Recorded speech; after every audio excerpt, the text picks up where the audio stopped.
introduce the show again. All right.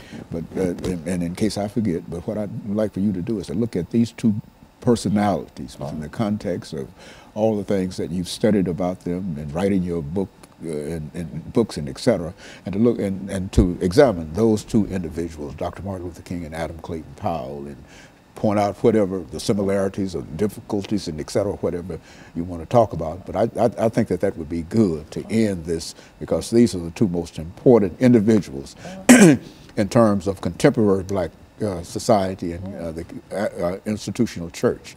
You see, and I'd like to know more about the, about this myself. You see. And so when we come back, we'll do that. We'll do this. We will have, excuse me, we'll have 10 minutes to do this. I need some water myself. Yeah. Okay, very good. Thank you. Now, Herbert Marbury. Yes, that's it. Okay, well, I have to do that every time. You're giving us some excellent, and I don't want to make any noise.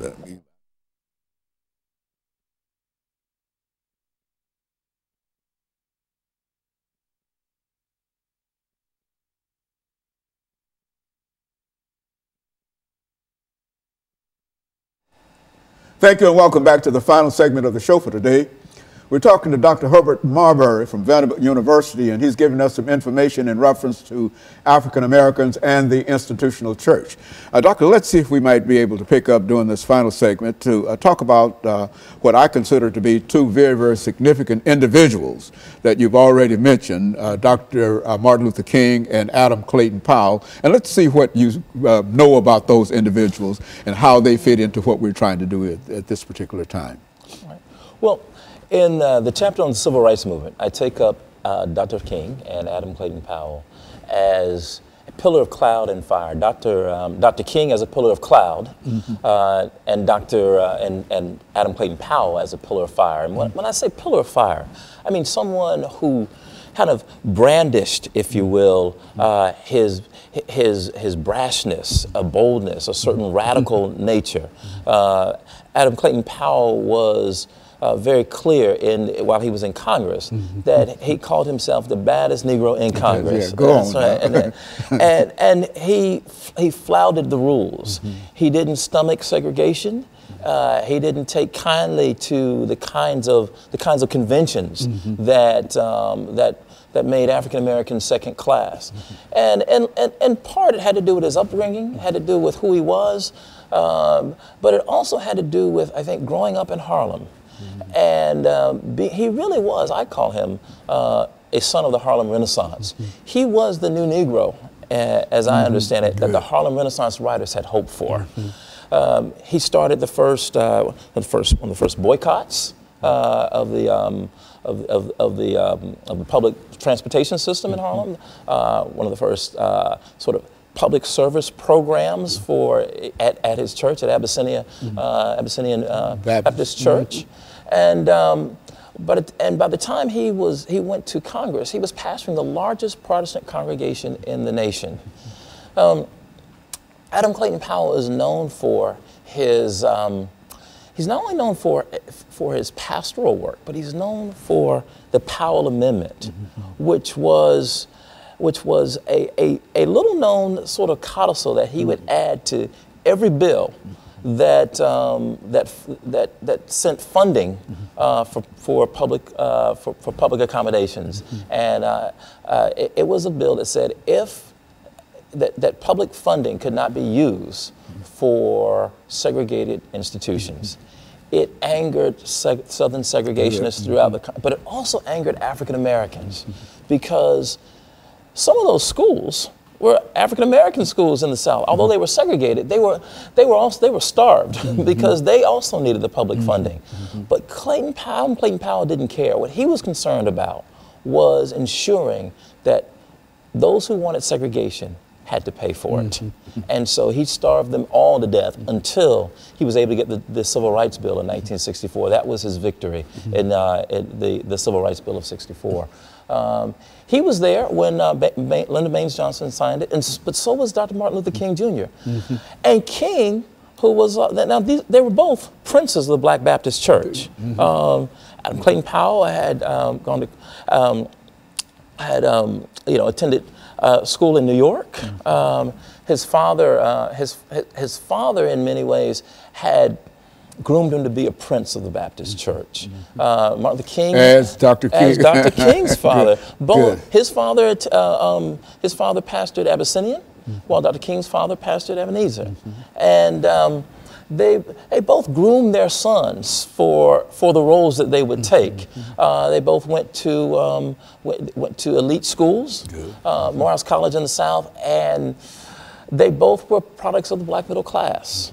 But where they differed, I think, was Dr. King grew up in the segregated South, born right in 1929, just as America was going into the Great Depression. And Dr. King saw a different and a brutal side of white segregationist power. And it was something that I don't think Adam Clayton Powell saw. That shaped Dr. King in a way that that Adam Clayton Powell didn't. And led to his assassination. Yes, and led to his assassination. Absolutely. In a sense, both of them were assassinated. Dr. King, literally. Good. Adam Clayton Powell was politically destroyed because of his brashness. So what I find with now. Both of them come at a time when African Americans have migrated, and I think this is also important to make the making of these two figures. African Americans began to migrate immediately after the Civil War. Every 10 years, you look at the census, you see more and more African Americans migrating toward the west and toward the north. Except for the 10 years during the Depression, when you don't see much migration, but you see, and so African Americans migrated from rural communities in the South to cities in the South like Montgomery and Atlanta. That created the possibility for a Montgomery bus boycott, but also created the possibility for an Abyssinian Baptist church, which was Adam Clayton Powell's political base, and which became for Martin Luther King the base for the Montgomery bus boycott and Ebenezer. And so as these two figures began to interpret the biblical text, they thought of the Exodus story for Adam Clayton Powell. The Exodus story guaranteed for African Americans in his sermon, "Stop Blaming Everyone Else," which he preached at Abyssinian Baptist Church in the 50s. It was a sermon that invited African Americans to fully participate in what it meant to be a citizen, take responsibility for what it meant to be a citizen. He really pushed African Americans. He pushed African Americans to take responsibility for it. And so for Martin Luther King Jr., however, there was a different way of understanding the biblical text. Martin Luther King Jr., growing up in the South, personal piety became very important. In as much as his political work, personal piety became a mask, if you will, for Martin Luther King Jr. He knew that if he was leading African Americans out into the streets to demand full inclusion, he knew how to use the television cameras, how to use the public square, and the way he used it was to lead African Americans into acts of personal piety. That's what I call the pillar of cloud. He masked, in many ways, his real intentions. He would lead them to pray in the streets, to sing songs. And when the television cameras came and they saw African Americans living out some of the, these kind of virtuous virtuous expressions, right? Singing church songs, praying, holding hands, praying for their enemies. Not only was the South was embarrassed, the nation was embarrassed, but they were not only embarrassed domestically, they were embarrassed internationally. And so I call that the pillar of cloud, because just as a cloud kind of blends in seamlessly, Martin Luther King's tactics blended in with the American moral landscape. These were virtues for America.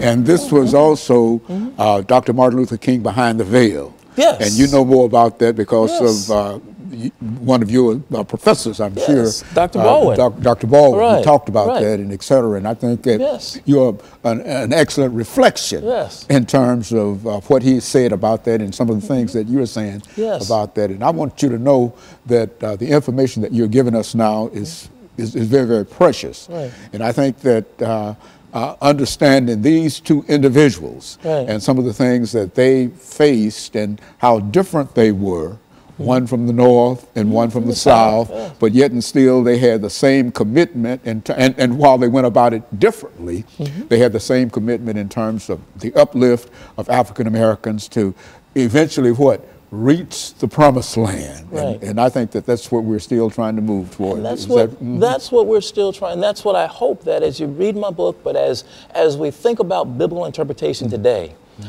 we face police shootings of Black and brown, African American and Hispanic, unemployment, high underemployment, and